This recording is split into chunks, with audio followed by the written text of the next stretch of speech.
All right, good morning, YouTube. It is New Year's Eve, December 31st. It's about 3, last time I checked, 3:22. It may be about closer to 3:30 now in the morning. And I woke up, um, one, because there's other people here, and the other young lady supposed to snack a lot in the middle of the night in the microwave and everything. And then also because I do get up and use the restroom, when I'm awakened or whatever the case may be. And when I woke, and part of it may be I had a dream too. When I woke, I don't remember actually having a dream, but I remember hearing this name.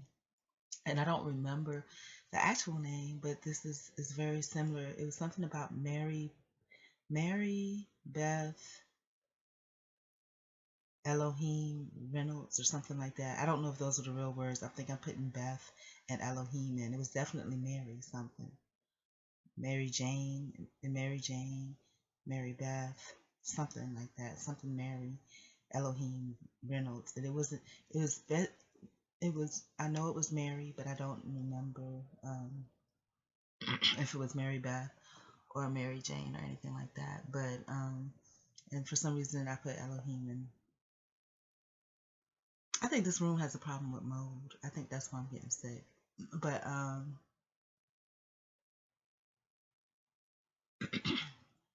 yeah, so that's so I don't know what that name means. That may be the name of someone that may cause some contention in the future at a future job or something like that.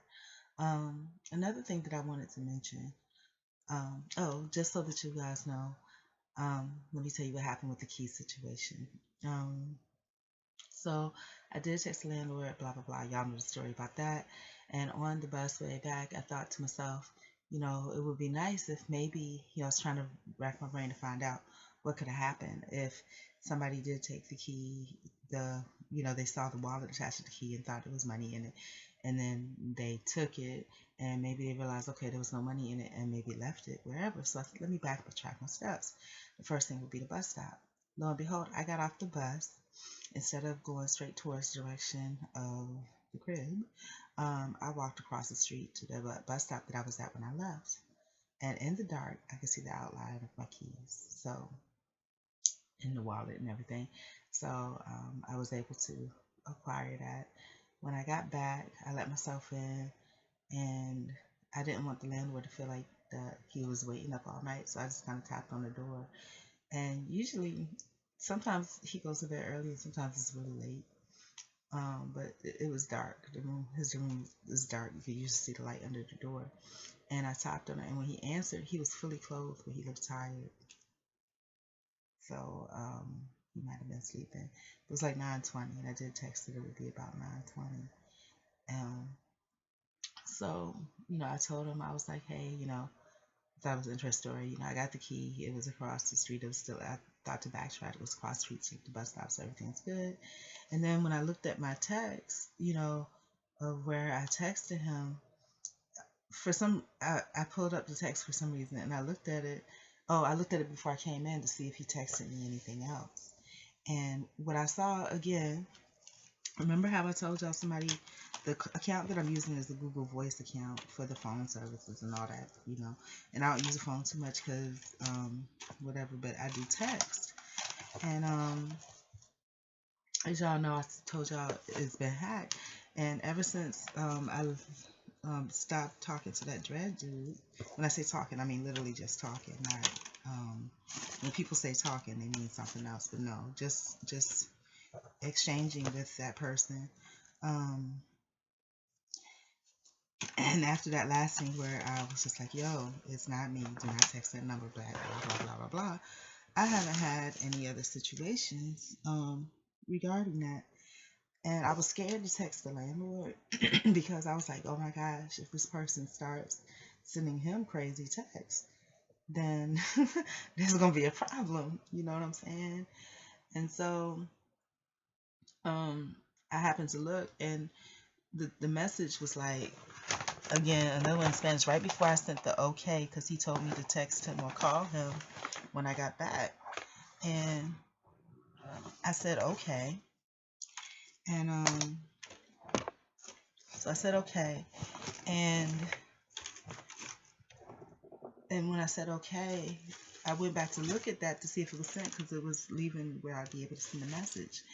And right before I sent the okay, right after he sent, and I didn't think it was there before, but right after he sent whatever it was he sent, there was a message in Spanish, and it had like Q quieres, AAA, like they wanted to type K quieres, like what do you want, and then AAA, So I don't know what AAA is, um, but I needed to let him know. So I just told him, I said, hey, if you receive any text in Spanish, it's not me.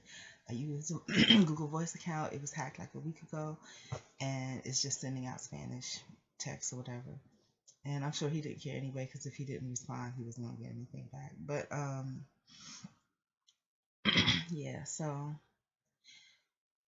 and then I decided because I was still wound up from my day, and I don't usually or haven't been in a while because I haven't really had the time or opportunity to. But I went to sit in the living room and watch a little TV. And I don't usually watch TV, but again, I wasn't ready to come back here yet. I wanted to, you know. So excuse me. So as I was watching TV, the young lady that said those things came out, and I heard her rumbling around like she was coming out, and I got this feeling, like just this feeling of tension. And it was like, okay, I'm not gonna get up and pack up, all my stuff and go in my room. Just kind of waited out, let her do what she needs to do.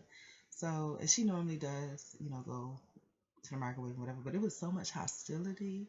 I mean, it was just like pure evil. It was just nasty, and it was scary to me. Um, and my concern is just like after that incident happened, that I made that big long thing about. After that incident happened, and the landlord came back, I heard her ask him, and this is where it's kind of scary to me, but she went to him, and I heard her, she was just like, and it was to put the negativity on me. I just simply reported what happened, so just in case there was a situation, he would know what was up. And what her tactic was was that she came to him with a smile, and she came to him and talked about. She was just like, "Oh, how are things?" You know, and I guess he was just like, whatever, And she was just like, oh, and then this is her way of incorporating me into the negativity. Because if he was feeling any type of negative way, of course, he might feel a tinge of something because that's not a positive situation. She would attribute it all to me because what she said was very sneaky. What she said was, how are things? And then she was just like, oh, and he probably just, shrugged it off or whatever. And then she was like, because I know that she meant, she said something to you, talked to you or whatever. So she was saying that, meaning that if something wasn't right with him or he wasn't feeling well, it was my fault because I went to talk to him about something negative. That's her way of spinning it. It's very manipulating and it's very, I mean, it's icy. I mean, you can feel it. It's like when you know not to F with some people, because they are crazy and that's scary. So, the feeling that I got after adding two and two together was that what really has to stop, the answer to this really has to stop is that, I really don't need her mentioning me to him or talking to me about him unless there's something that's wrong. And there shouldn't be anything wrong because I've gone back to using his bathroom. Her thing was that she felt somebody put some bleach in her cheap hand soap or something. That's crazy. And then she said, "Oh, I want you gone. I don't want you here because you're such, you're negative, blah blah blah." I don't even talk to her anymore because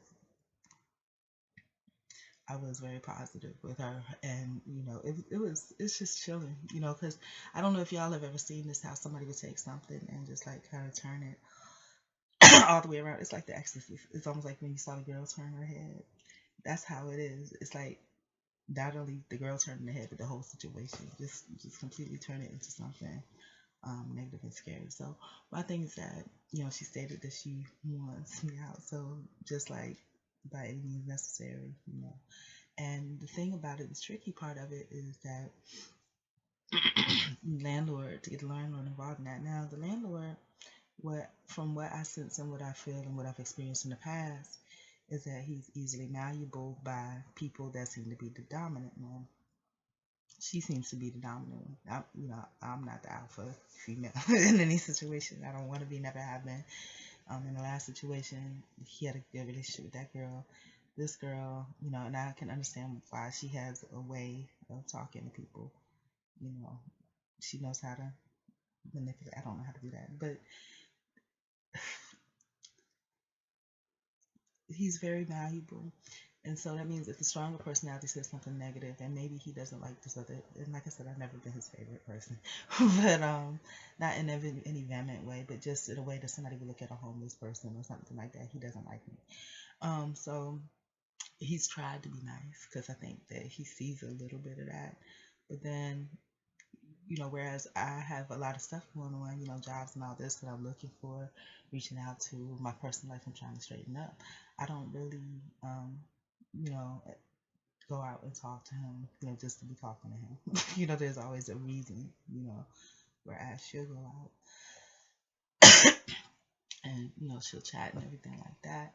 And it's for a reason, but she goes in a roundabout way. I don't know how to do that to trick you into thinking that it's not, because, if there's a reason, I want you to know there's a reason. But anyhow, so I'm going to go back to sleep. Good morning and good night.